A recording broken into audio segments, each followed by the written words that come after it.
చిన్ననాటి జ్ఞాపకాలంటే కొంతమందికి గుర్తుంటాయి, కొంతమంది మర్చిపోతారు. అప్పుడా ఆ ఫ్రెండ్సా అలా ఉండేవాళ్ళ అంటారు కొంతమంది. ఇక అన్నాలు తినిపించడం, రాత్రి వస్తే ఇక చేతులు ఖాళీగా ఉండవు కదా, అన్నం తినిపిస్తారు.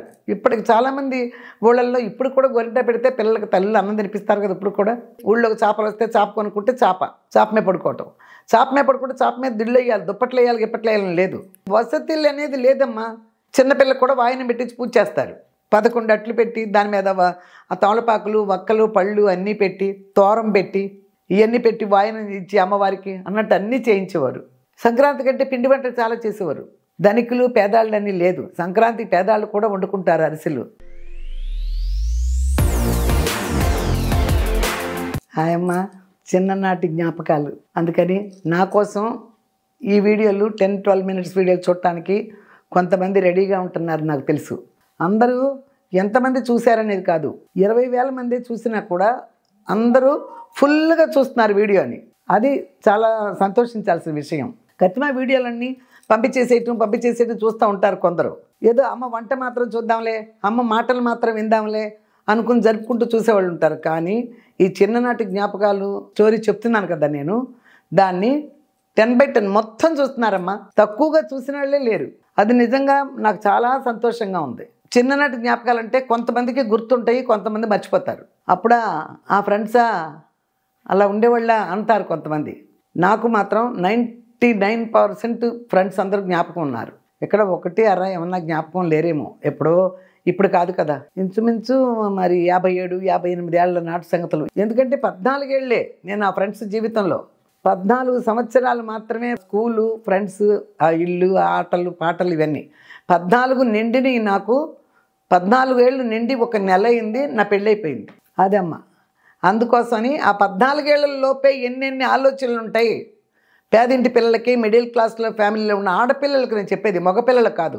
ఎన్నెన్ని ఆలోచనలు ఉంటాయి, జీవితం ఎలా ఉండాలని కోరుకుంటారు, కోరికల వరకే ఉంటాయి అక్కడ. అవన్నీ ఆచరణలోకి రావు, జరగవు. ఇక జరిగితే అది భయంకరం లక్కు. 14 ఏళ్ల వయసులో మనం ఆలోచించుకుంటాం, కోరికలు పెంచుకుంటాం, అలా ఉండాలి ఇలా ఉండాలనుకుంటాం. ఇవన్నీ 100కి 99 మందికి జరగవు, ఒక్కరికి జరుగుతాయి అంతే. 99 మందికి అనుకోవడం, అది ఆవిరైపోవడం, మళ్ళీ చలో మన జీవితం మన ఇది అంతే. అలా అందులో నుంచి వచ్చాను కాబట్టి నా అనుభవాలన్నీ క్లియర్గా మైండ్లో పెట్టుకున్నా. చెప్పాను కదా, సాయంత్రం వచ్చేటికి అమ్మాళ్ళు వేసి పెడతారు, వెళ్ళి చింతపిక్కలు ఆడుకోవటం, వనగుంటలు ఆడుకోవటం, ఇలాంటివి.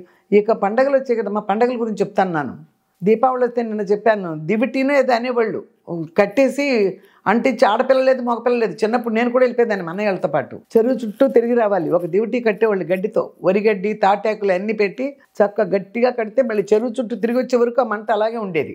అలా పట్టుకోవాలి బాగా మండిపోకుండా. అంత బాగా మన్నయ్యలతో పాటు వెళ్ళిపోయి తిరిగి వచ్చేదాన్ని. ఉట్లు కట్టేవాళ్ళు, ఉట్లో దీపాలు పెట్టేదాన్ని. మనం చెప్పాను మీకు, చెప్పి మళ్ళీ ఇంకోసారి చెప్తున్నాను అనుకోబాకండి, ఇంకోసారి విన్నా కూడా మీకు బాగానే ఉంటాయి.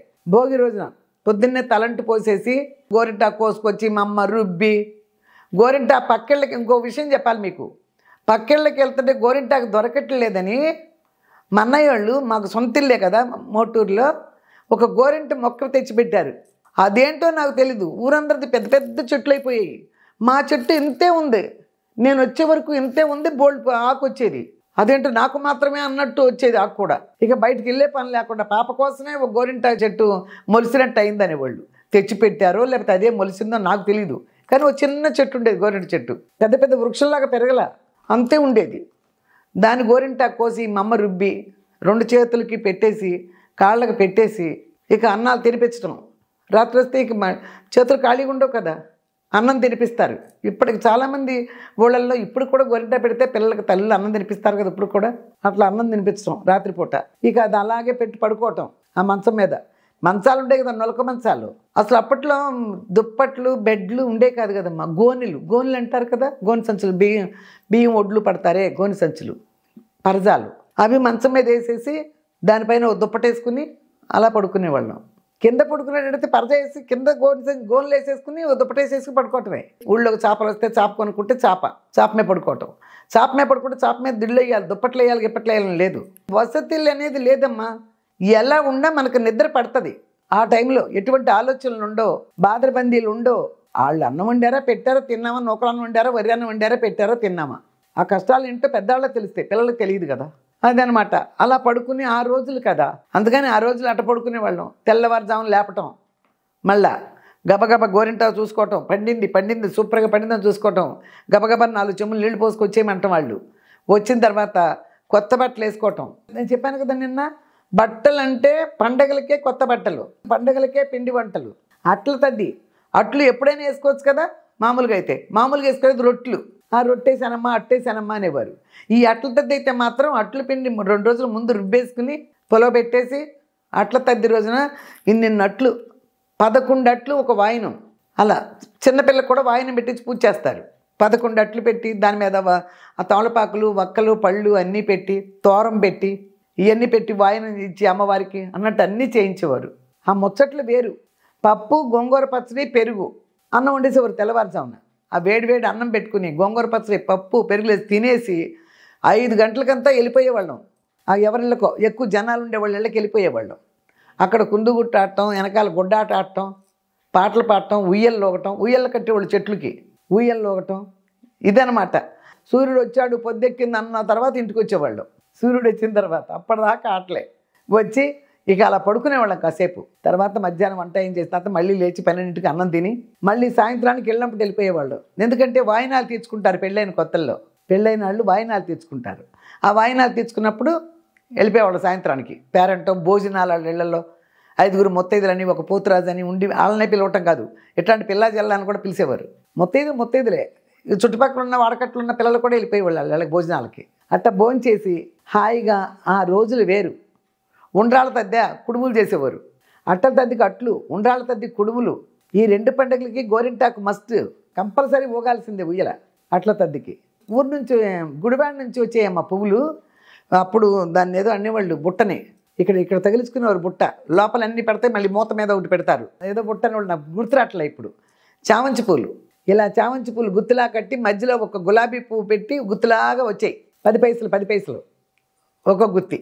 ఎన్ని తెచ్చినా కూడా ఎగబడి కొనేసుకోవటమే అందరూ. స్టైల్ అప్పుడు 2 జళ్ళలో పెట్టుకునే పూలు రోజులు పోయినాయి. మళ్ళీ హై స్కూల్కి వచ్చిన తర్వాత ఒక జళ్ళలోనే రైట్ జళ్ళలో ఒక జళ్ళలోనే పెట్టుకుంటారు పువ్వులు. మళ్ళీ ఒక జడ వదిలేయటం ఊరికేనే పూలు లేకుండా. ఎప్పుడు అప్పట్లో కూడా బోల్డ్ స్టైల్ ఉన్నాయి. ఇప్పుడు చూస్తుంటే ఒక్కోసారి అయ్యే కనిపిస్తున్నాయి. మళ్ళీ 2 జళ్ళు వేసుకునే వాళ్ళు కనిపించట్లేదు. కానీ ఇప్పుడు 2 జళ్ళు వేసేసి, రిబ్బన్లు వేసేసి, ముడేసి, కుచ్చులు పెట్టేసి, ఒక తలలో పూలు పెట్టేసి, కొత్త బట్టలు వేసుకుని హాయి హూయి అనుకుంటా, చేతుల్లో అట్లు పెట్టుకుని తింటా. ఏం ప్లేట్లో పెట్టుకునే తినాలని ఏం లేదు. ఆ చేతిలో 2 ఈ చేతిలో 2 పెట్టుకుని తింటే వెళ్తామే వాడగట్టుకెళ్ళినా కూడా. అంత హ్యాపీగా జరిగినాయి అమ్మ. సంక్రాంతి వస్తే సంక్రాంతి భయంకరమైనటువంటి పండగ. అప్పట్లోనే పొలాల్లో అట్ల ఇట్లో కోడిపందాలు వేసేవారు. కోడిపందాలకు పరుగులు తీసేవాళ్ళం. అక్కడ ఏదో ఆటలు పెట్టేవాళ్ళు, గేమ్లు ఉండేవి. కోడిపందాల్లో కూడా అలాగే ఉండేది. అదే కానీ పిల్లలు వచ్చిన తర్వాత కోడిపందాలు చూడరు కదా, తినేయని ఆడుకునేయని బోళ్ళు ఉండే కోడిపందాలు చూడరు కూడా. అది సంక్రాంతికి మాత్రమే. సంక్రాంతి కంటే పిండి వంటలు చాలా చేసేవారు. ధనికులు పేదాళ్ళు అని లేదు. సంక్రాంతి పేదాళ్ళు కూడా వండుకుంటారు. అరిసెలు వండుకుంటారు, చక్కిడాలు వండుకుంటారు. అలాంటివన్నీ చేస్తారమ్మా. అలాంటివన్నీ చేసి నేను చెప్పానుగా పండగలకే పిండి వంటలని. ఆ రోజులు, ఆ స్నేహాలు, ఆ ప్రేమలు చేత్తో పెట్టడం అనేది పెద్ద విషయం. ఇప్పుడు ప్రతిదానికి ఆలోచిస్తున్నారు. ఏది పెట్టాలన్నా, సలహా ఇవ్వాలన్నా, ఏం చేస్తున్నావేరా బయటికి, ఆ కసిపెళ్ళి ఆడుకుందాం, అది ఆ చొరవగా మాట్లాడాలన్నా, అవన్నీ ఆ రోజులు, ఆ జ్ఞాపకాలు చాలా ఉన్నాయి. మీకు కూడా పిల్లలకి, మీకు మాత్రం ఎందుకుండవులే మా జ్ఞాపకాలు, కానీ గుర్తుపెట్టుకోండి. మీ ఫ్రెండ్స్ని గుర్తుపెట్టుకోండి. ఇప్పుడు చాలామంది చిన్నప్పుడు చదువుకున్న వాళ్ళని, హై స్కూల్ ఫ్రెండ్స్ అని ప్రతి సంవత్సరానికి ఒకసారి చేసుకుంటున్నారుగా, అందరూ కలుస్తున్నారుగా. మా గ్రూపులు ఎవరు కలుస్తున్నారో ఒకళ్ళిద్దరు నాకు తెలిసిన వాళ్ళు చెప్తున్నాను, మా ఫ్రెండ్స్కి ఎవరు కలవట్లేదే అంటుంది. కలిస్తే బాగుండని ఉంది నాకు కూడా. కనీసం ఒక 10 మంది అన్నా ఉండి కలిస్తే బాగుండని ఉంది. కలవటం ఎవరి దారిని వాళ్ళు వెళ్ళిపోయారు. వయసులు పెరిగిపోయినాయి కదా, వాళ్ళు ఇళ్ళు పెట్టి వాళ్ళ బిడ్డలు వాళ్ళని పంపాలి కదా. ఇప్పుడు కలవాలంటే 70 ఏళ్ళ వయసులో వాళ్ళు ఉండాలంటే వాళ్ళ బిడ్డలు వాళ్ళని పంపించేయలేరు కదా. ఇలాంటి కలుసుకుంటున్నారు ఫ్రెండ్స్, వెళ్ళండి అని చెప్పి. ఆ ఫ్యామిలీ వేరు అది. అందుకని మేము ఎక్కడ కలవలేకపోతున్నాం. ఒక ఫ్రెండ్ బాగా ట్రై చేసింది, రాజమణి అని, ఫ్రెండ్స్ అందరినీ కలుద్దామే కనుక ట్రై చేసింది. కుదరలేదని మళ్ళీ మనం చెప్పింది ఫోన్ చేసి, ఎవ్వరూ కుదరట్లేదే, నువ్వు నేనే కనపడుతున్నావు, ఇంకొకరు మాత్రం ఉన్నారు, ఎవరికాళ్ళు బిజీగా పనుల్లో ఉన్నారు, అది అని చెప్పింది. అదేమ్మా, ఎంత చెప్పినా ఎంత చెప్పుకున్నా ఇంకా చాలా ఉన్నాయి. ఒక్కరోజు అయ్యేది కాదు కదా. నేను 10 నుంచి 12 నిమిషాల లోపే పెడుతున్నా. దీనికి ఒక ఇది కూడా చేయట్లేదమ్మా. పోయిన నెల అయితే నేను అసలు దీనికి ఏమీ బ్రాండ్ అనేది చేయలే. మీకోసమే బ్రాండ్ లేకుండా చూస్తారని చేస్తున్నానమ్మా. ఒక 20,000 మంది చూసినా కూడా క్లియర్గా చూస్తున్నారు కదా, ఫోన్లో చెబుదామని చేస్తున్నాను అనమాట. అడుగుతున్నారు చిన్ననాటి చాలా విషయాలు ఉన్నాయి, చెప్పుకుంటే మీకు తెలుస్తుంది. అమ్మ ఇలా గడిపొచ్చారు కదా, ఏమంటారంటే దాన్ని పట్టుదలే అంటారు, కృషి అంటారు, ఆ భగవంతుడు అనుగ్రహం అంటారు. ముందు అన్నిటినీ మించింది భగవంతుడు అనుగ్రహం. అది ఉండాలి. అది ఉంటే ఎవరైనా మనసులో ఉంటే మాత్రం మమ్మ అనేది మతిలో ఉంటే గతిలో జరుగుద్దని. అంటే వాళ్ళ భాష ఏంటంటే మనస్సులో ఉంటే గతి అంటే వచ్చే భవిష్యత్తు. మనసులో అంటూ ఉంటే అటువంటి కోరికలు భవిష్యత్తులో జరుగుతాయి అంటాకి దాని పదం రాక మతిలో ఉంటే గతిలో జరుగుద్ది అనేది. గతి అంటే జరగబోయే కాలం అని. గతం వేరు, గతి వేరు, అలా చెప్పేది మమ్మ చెప్పిన మాటలు నాకు చాలా గుర్తున్నాయి. అవన్నీ తలుచుకుంటే కూడా అవును కదా, ఇదే కదా జీవితం అన్నట్టు కూడా ఉంది. ఇప్పుడు ఇక అలాంటి మమ్మల్ని కానీ మా అన్నల్ని కానీ మా ఫ్రెండ్స్ని కానీ ఆ ప్రేమలు తలుచుకుంటే నిజంగానే నాకు గుండె చెరువైపోద్ది. కానీ మీకు చెప్పాలి, అందుకని ప్రతిరోజు ఏడవలేను కదా, కళ్ళప్పుడు నీళ్ళు ప్రతిరోజు పెట్టుకోలేను. కానీ ఆ సందర్భం ఆ ప్రేమకు తన్నుకుంటూ వచ్చేస్తున్నాయి. మళ్ళీ చాలా విషయాలు ఉన్నాయి. మళ్ళీ రేపేలుండే మళ్ళీ పిలిచినప్పుడు మళ్ళీ మీతో మాట్లాడి అన్నీ ఒక్కొక్కటి పంపిస్తాను. శ్రద్ధగా చూడండి, మీ పిల్లలకు చెప్పుకోండి. మీ వయసులో మీరు చిన్నాళ్ళు అయితే మీ అమ్మ మీ నాన్నని అడగండి. ఇలాగే జరిగినాయి వాళ్ళకు కూడా. ఓకేనమ్మా, మీరు అందరూ చూస్తే నాకు సంతోషం. ఓకేనమ్మా, బాయ్.